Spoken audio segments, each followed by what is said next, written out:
मराठी विश्व या चॅनलमध्ये तुमच्या सगळ्यांचे स्वागत.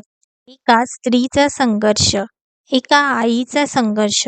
बघूया तिच्या संघर्षाची कहाणी.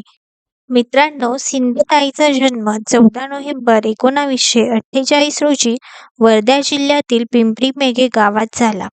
त्यांचे वडील अभिमन्यूसाठी हे गुराखी होते. त्यांचा जन्म हा अतिशय गरीब घरात झाला होता. एका अवांछित मूल असल्याने त्यांचे नाव चिंदी असे ठेवले होते. चिंदी म्हणजे काय? तर चिंदी म्हणजे फाटलेल्या कपड्याचा तुकडा होय. पण ही चिंदी एक दिवस अनेक लोकांना सहारा देईल हे कोणाला माहिती होते?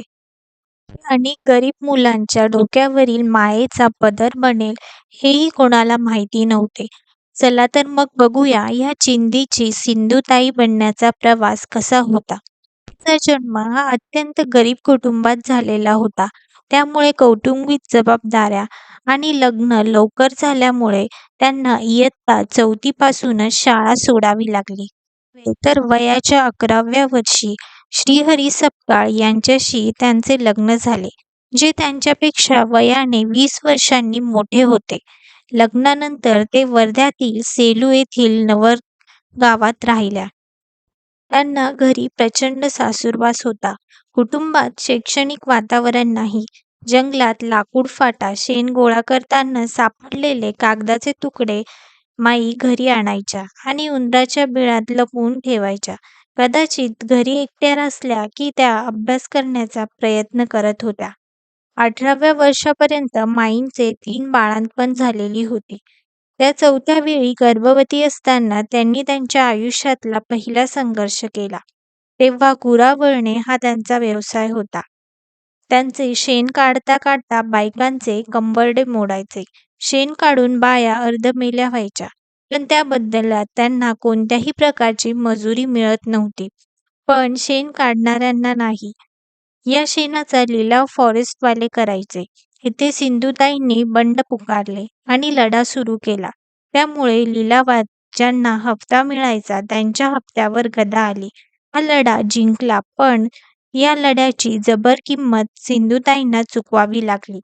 बाईंच्या या धैर्याने गावातील जमीनदार दमडाजी असतकर दुखावला गेला होता. जंगल खात्याकडून येणारी मिळकत बंद झाली होती. जेव्हा कुठलीही स्त्री ही स्वतःपेक्षा शक्तिशाली आणि धैर्यवान वाटायला लागते, तेव्हा समाज हा नेहमी तिच्या चरित्रावरती घाव घालत असतो. त्याचप्रमाणे सिंधुताईंनाही या सगळ्यातून जावे लागले. दमडाजीने सिंधुताईंच्या पोटातील बाळ हे त्यांचे नसल्याचे प्रचार सुरू केला. नवऱ्याच्या मनात त्यांच्या चरित्राबद्दल संशय निर्माण झाला आणि पूर्ण दिवस भरलेल्या ताईंना त्याने बेदम मारून घराबाहेर काढले. गुरांच्या लाथा बसून मरतील म्हणून त्यांना अर्धमेल्या अवस्थेत गोठ्यात आणून टाकले. ते म्हणतात ना, देव तारी त्याला कोण मारे, तशीच काहीशी सिंधुताईंची अवस्था होती. गुरांच्या लाथा बसूनही सिंधुताई एकदम सुरक्षित होत्या.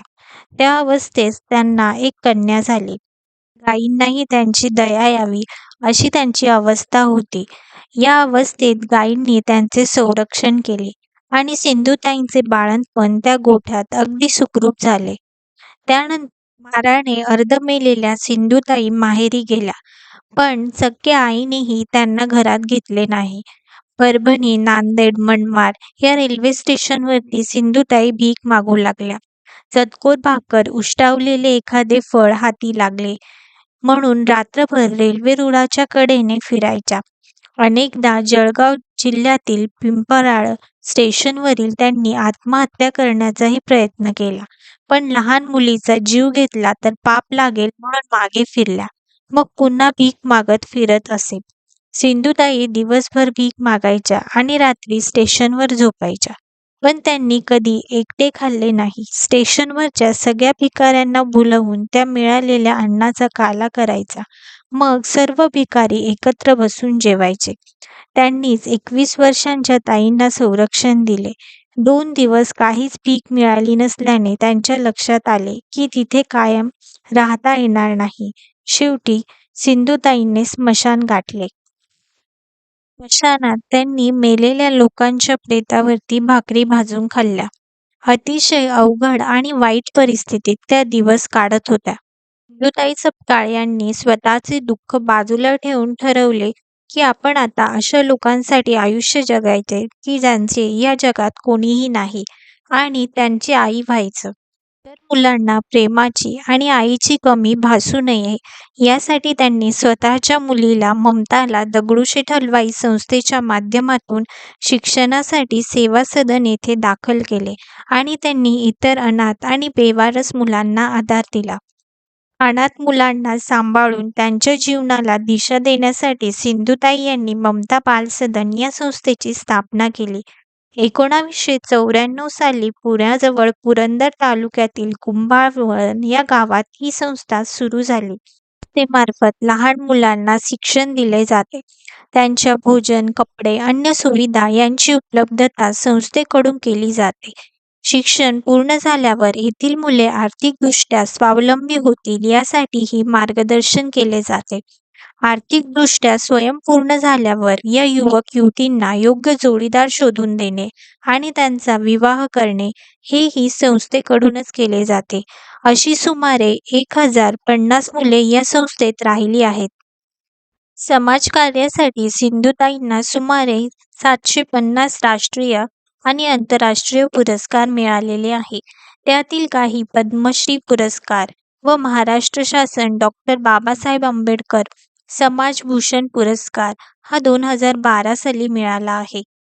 अशा अनाथांची आई असलेल्या सिंधुताई सपकाळ यांचा दिनांक 4 जानेवारी 2012 रोजी पुण्यातील गॅलेक्सी हॉस्पिटलमध्ये हृदयविकाराच्या झटक्याने मृत्यू झाला.